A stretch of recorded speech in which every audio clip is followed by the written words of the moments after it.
Funny thing about warnings, they don't always come with sirens or flashing lights, no red tape, no loudspeaker saying, "Run." Sometimes they whisper, real soft, like a chill up your spine that shows up out of nowhere, a gut feeling that ruins your appetite, a weird dream that keeps coming back like it's on repeat for a reason.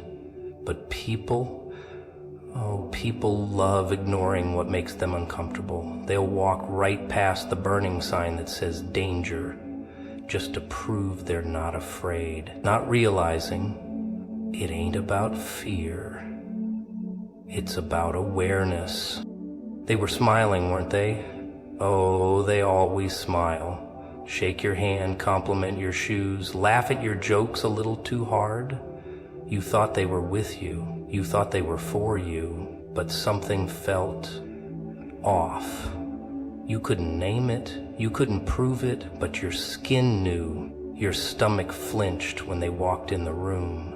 Your chest tightened when they leaned in close. But you smiled back anyway, because you were polite. Because you were taught that doubt makes you the problem, not the clue. See, people think evil announces itself with red eyes and devil horns, but real danger, it knows how to wear your favorite scent.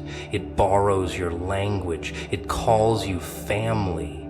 The ones who mean you harm don't always storm in with a gun. Sometimes they wait behind you while you tie your shoes. They wait until you're tired, until you're too blind with loyalty to see what they've been plotting while pretending to clap. But then something happens. Out of nowhere, the connection breaks. No fight, no betrayal scene, just silence. They stop texting, stop showing up, start acting cold like you did something wrong. And here's the twist. They walk out before they can finish the damage they had planned, before they sink the knife, before the big finale, and you ache for their absence. You replay the last conversation like it holds the answer. You call it abandonment. But maybe it was divine extraction. Maybe it was someone bigger, snatching you out before the mask fell. People don't talk enough about protection disguised as rejection, about the quiet exits that save your life without applause. Nobody celebrates when a villain gets bored. Nobody throws a party when the poison decides not to spill. But maybe that's exactly what happened. Maybe the disconnection wasn't a punishment, it was a redirection. Look at the timing. Go ahead. Think real hard. Weren't you about to tell them something important? Trust them with a secret? Let them into a room they had no business being in? Weren't you just starting to believe they were different this time? That they'd earned your story, your energy, your loyalty? And then poof, they're gone. Cold, distant, unreachable. You thought it was ghosting, but maybe it was grace in disguise. Funny how people grieve over those they never knew were enemies. Cry over losses that were actually dodged bullets. We keep receipts from conversations that meant nothing to the ones who had them. We journal about how much it hurt, never knowing how much worse it could have been if they'd stayed. But here's the beautiful part. If they meant you harm, why didn't they finish it? Why didn't they go through with it? Why didn't they sink the ship when you gave them the map, the anchor, and the match? Could it be they weren't allowed to? Could it be their plans were interrupted by something they couldn't explain? Maybe the strings got cut. Maybe their own hands trembled. Maybe something made them leave before the game ended. And don't you find it strange how they try to come back later? Not all of them, but some. when the dust is settled, when your smile returns, when your skin glows from peace they couldn't give you. That's when they remember you. That's when they want to check in, like they forgot to finish the script. But now they're ready to improvise, only you're different now. You see the pattern, you hear the change in their voice. You don't need closure anymore, because you finally understand the door closed for you, not on you. It's a sick little dance, this thing people do. They rehearse kindness to get a front row seat to your destruction. But sometimes the show gets canceled. Not because you fought them off, not because you saw it coming, but because something interfered. Something protected you before you even knew you needed saving. So while you were crying over the silence, while you were wondering what you did wrong, something bigger was whispering, "You don't know what you just escaped." They watch you like it's a game, not chess. No, too dignified. This is more like a puppet show. And guess who's dangling from the strings? They feed you just enough to keep you reaching. Compliments with hooks, promises with expiration dates, and you smile. You nod. You play nice because you don't want to seem paranoid, right? You keep asking yourself, is it me? That's the trick. That's how they get in. They make you question your own radar. They don't come at you like enemies. Oh no, they come as saviors, as lovers, as best friends with stitched up smiles. They tell you they're different. They mirror your pain. They rehearse empathy like it's a monologue. You deserve better, they say, right before they drain you dry. And the whole time, you think you're building something real, but what you're actually building is your own emotional prison. The walls are made of obligation. The bars, your guilt. And the guard that keeps you locked in, it's your own silence, because they've trained you well to not speak up, to not question their mood swings, their disappearances, their convenient forgetfulness when it's time to show up for you. Every time you catch a red flag, they hand you a story, a sad one that makes you feel selfish for even noticing, and you fall for it. Over and over, because you're kind, because you're human. Because you were taught that love means patience, even when it starts to feel like punishment. But let me tell you what they do when kindness doesn't bend you, when their lies don't land, when their manipulation doesn't work anymore. Oh, that's when the real show begins. That's when they get dirty, because you're not playing by their script. And if they can't control you with guilt, they'll try fear. If not fear, then confusion. If not confusion, then shame. And when all else fails, they'll try to rewrite the whole story, paint you as the villain, the crazy one, the selfish one. Because it's not enough for them to lose control. They need to destroy the version of you that can't be controlled. They don't want you strong. They don't want you aware. They want you apologizing for their mess. They want you cleaning up the glass they shattered and thanking them for letting you hold the broom. And when you stop doing that, when you start asking questions, setting boundaries, walking away, watch how fast the mask slips. Watch how quickly they go from charming to cruel, from affectionate to cold, like love was just a costume and you weren't buying tickets anymore. But here's the part no one warns you about: the aftermath, the silence after the storm, the echo of your own mind asking, was it really that bad? Because abusers are artists of illusion. They sculpt your reality until you don't know what's real anymore. And even when they're gone, their voice still lingers inside your head, doubting your strength, undermining your growth. That's how deep it goes. They don't just break hearts, they hijack identity. And that's why the most dangerous ones aren't the loud, explosive manipulators. No, it's the quiet ones, the calm ones, the ones who seem too gentle to ever hurt you because they don't leave bruises, they leave question marks. They don't burn bridges, they poison the water so you drown slowly, wondering why you can't breathe. But you noticed, didn't you?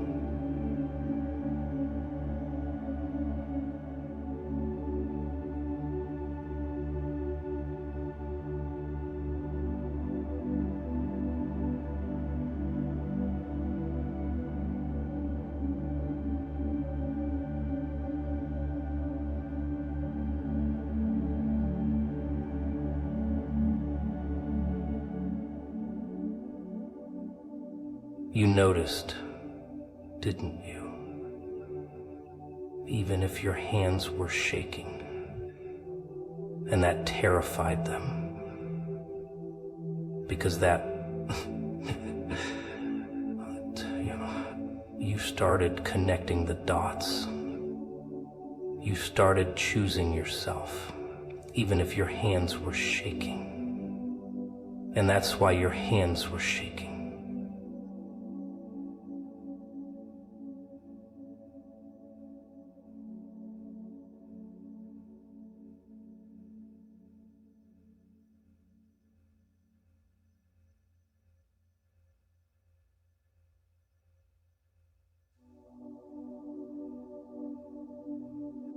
Because once you see the pattern, you can't unsee it. Once you hear the lie behind the tone, you can't unhear it. And once you start saying no, oh, they know the show's over, but instead of bowing out gracefully, they go for the encore. The smear campaign, the gaslighting, the guilt trip with a return ticket. Because nothing enrages a manipulator more than the moment their power stops working. But it's not your job to fix broken people who break you in the process. It's not your duty to shrink for people who grow off your silence. You were never too much. You were just never meant to be controlled. And maybe, just maybe, that's the reason they feared you all along. They'll smile in your face while they sharpen the knives behind your back. And the twist? They'll swear they're just cutting bread for you. These people, these actors in this dirty little theater, don't need to touch you to hurt you. All they have to do is twist the room around you. Subtle whispers, misplaced concerns. Suddenly everyone's looking at you sideways and you don't know why. You think you missed something. No, you didn't miss anything. You're just the target now. They couldn't pull your string, so they flipped the script, made you the villain in their fantasy, said you were too intense, too sensitive, too dramatic. Ah, classic. The moment you stop dancing to their tune, you become the problem, the disease, the poison. But let's not pretend this is new. This tactic, it's old, dirt old. They call it a smear campaign, but really, it's just a tantrum in disguise, a desperate performance by someone losing control of the narrative. See, when manipulators fail to control you directly, they go for the next best thing. They try to control how others see you. Why? Because if they can't keep you under their thumb, they'll try to isolate you, make you doubt your worth, make others doubt your sanity. They'll plant seeds, slowly. Are you okay? She's been acting off lately, hasn't she? He's just not himself these days. Then they sit back and let the doubt grow like mold. We won't even notice it first. It'll start with small shifts. A friend that stops replying, a coworker who suddenly avoids eye contact, Family members giving you looks like they know something you don't. But they don't, not really. They've just been fed a story, a version of events where you're the unstable one, the one who lashed out, the one who couldn't handle the truth. And the person spreading it all, they're just concerned, of course, always so concerned. Funny thing is, the person trying to destroy your name will do it with the same mouth that once praised you. And the same people who once cheered for you, they'll go silent, because silence is safe. Silence doesn't cost them anything, and they'll convince themselves they're being neutral. But neutrality in the face of manipulation is just a fancy word for betrayal. You'll start questioning everything. Maybe I was too harsh. Maybe I should have handled it differently. Maybe I am the problem. That's the most sinister part. How they get inside your head without even being there. How they weaponize your empathy. You'll feel like you're going crazy, like the walls are closing in and no one's listening. Because they're not. They're too busy enjoying the circus. And you're the main attraction. But let's get one thing straight. Their lies wouldn't stick if your truth wasn't powerful. They wouldn't work this hard to discredit you if you weren't a threat to their illusion. They need people to see you a certain way because the real you exposes them. Your strength terrifies them. Your clarity exposes their chaos. Your refusal to be manipulated? That's unforgivable to someone who thrives on control. So they twist the lens. They paint themselves as the victim, the misunderstood hero, the one who tried their best. And you become the heartless monster who just snapped. Because people love stories with clear villains. It makes them feel safe. Like the world is black and white, but life's not a fairy tale, and you're not the villain in theirs. You're just the one who finally said enough. You'll be tempted to defend yourself, to scream the truth until your voice is raw, but they don't want the truth. They want chaos. They want reaction. They want to drag you back into the web. Because as long as you're explaining yourself, you're still playing the game. But silence, that's power. Walking away, that's war. And rebuilding in peace, that's revenge. They'll keep watching. Oh, they'll watch like hawks, waiting to see if you'll break, hoping you'll stumble just so they can say, "See, told you." But every step you take without them, every smile you wear that isn't theirs to control, that's the nail in the coffin of their fantasy. That's the beginning of a story they no longer get to write. They don't want the truth. No, they want convenience. A reality they can digest without choking on accountability. So when you started asking questions, the wrong kind of questions, the dangerous kind, they didn't panic, not yet. First, they tried to nudge you back into place, sweet words, promises, a little guilt trip here, a sprinkle of shame there. But you didn't budge, did you? You started thinking for yourself. You stopped laughing at their jokes. You stopped pretending you didn't see through their little charades. That's when the smiles dropped and the masks slipped. Because control is a delicate thing. They like it subtle, like puppet strings so thin you forget they're even there. But once you start tugging back, oh, they panic. And when the manipulation doesn't work, they escalate. They weaponize vulnerability. They dig into your wounds and throw your scars back at you like confetti at a funeral. If they can't bend you, they'll try to break you. And if they can't break you, they'll break the world around you instead. Suddenly people start distancing themselves, your phone gets quieter, opportunities vanish like smoke. It's not magic, it's sabotage. Whisper campaigns. Carefully crafted lies designed to make you the monster in a story you didn't even know was being told. You become the warning label on other people's fears. Don't be like them, they whisper. Look what happens when you step out of line.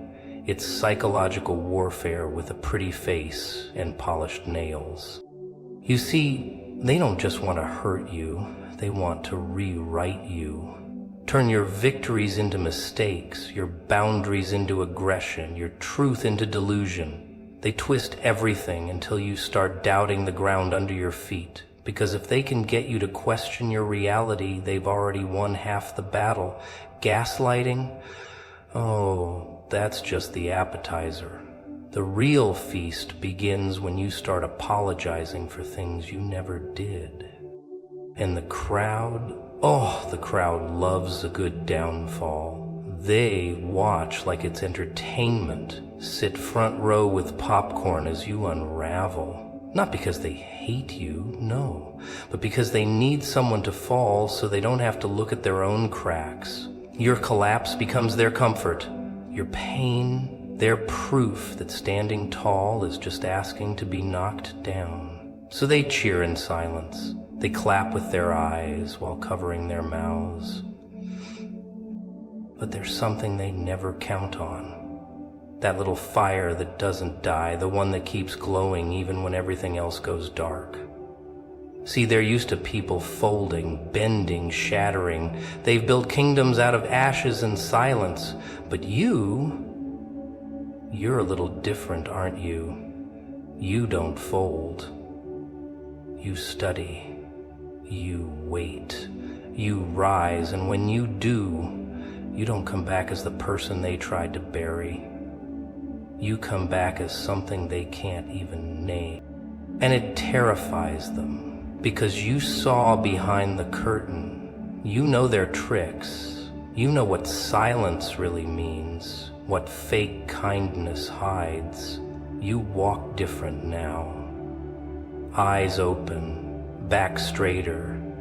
You don't need their approval, you see it for what it is, a leash made of smiles. And once you stop needing the audience, the show loses its power. They'll try again, of course they will. They'll send new faces with the same masks, new smiles with the same teeth underneath. But you've seen the script, you've memorized every line. You know that love without respect is a trap, that attention without intention is a weapon. You've tasted their poison and survived. That changes a person, makes you less hungry for applause, more hungry for peace. Now every step you take is a rebellion, every laugh a scar healed, every truth you speak is a nail in the coffin of the lies they told. And the best part? You don't even have to raise your voice. Your existence, raw, real, and unshaken, is louder than any rumor they can spread. They wanted to control you, contain you, label you. But now they just watch. Watch and wonder when the next person will stop playing along too. They tried everything, didn't they? Played the long game, smiled in your face while planting knives in your back, put poison in your cup and told you it was holy water, whispered sweet nothings while they mapped out your collapse. Oh, they were clever, coordinated, like little ants scurrying around a sugar cube, addicted to the idea of your destruction. And you were the show, the obsession. They didn't just want to watch you fall, they wanted to choreograph it. They watched how you walked, studied your habits, took notes when you laughed, built their entire little strategy around who you are, not because they admired you, no, that would take a soul, but because they needed a target, a project, someone to undo brick by brick so they could feel powerful again. It wasn't about you, it was about them. their sickness, their emptiness. You just happened to be the mirror that showed them how hollow they really were. So they started small, subtle, moved things around just to see if you'd notice, created confusion, questions, made you doubt what was real. It's funny, isn't it? The way they mess with your head first, because if they can control your mind, they don't even need chains. So they crafted lies that looked like truth. They told you what you saw wasn't there. What you felt wasn't real. Gaslight deluxe. 5-star manipulation, all-inclusive delusion. Then came the divide. Pull you away from your people, isolate you, make you feel like you're the problem, like you're too much, too intense, too emotional. They said you were paranoid, dramatic, overreacting, but really you were just waking up. You were starting to see. And they couldn't have that, so they had to separate you from anyone who might hand you a flashlight in their dark little cave of illusion. And when that didn't work, they brought out the big guns, the fake friends, the double agents, the ones who come bearing secrets and tea, always starting with, "I just thought you should know." Oh, the drama, the chaos, the beautifully orchestrated mess designed to shake your foundation until it cracked. But it didn't crack, did it? It bent, it groaned, but it didn't break, because somewhere deep inside, a part of you refused to fall. That part, the unmovable part, they didn't plan for that. The part that remembered, the part that watched quietly, took notes of its own. The part that knew storms pass, people reveal themselves, and masks always slip eventually. You didn't lash out. You didn't go on a crusade. You observed, calculated, waited. And then one day, you stopped reacting. That was the turning point. The silence that screamed louder than any outburst ever could. Because here's the secret they never expected you to learn. Peace is power. Clarity is power. And detachment, that's nuclear.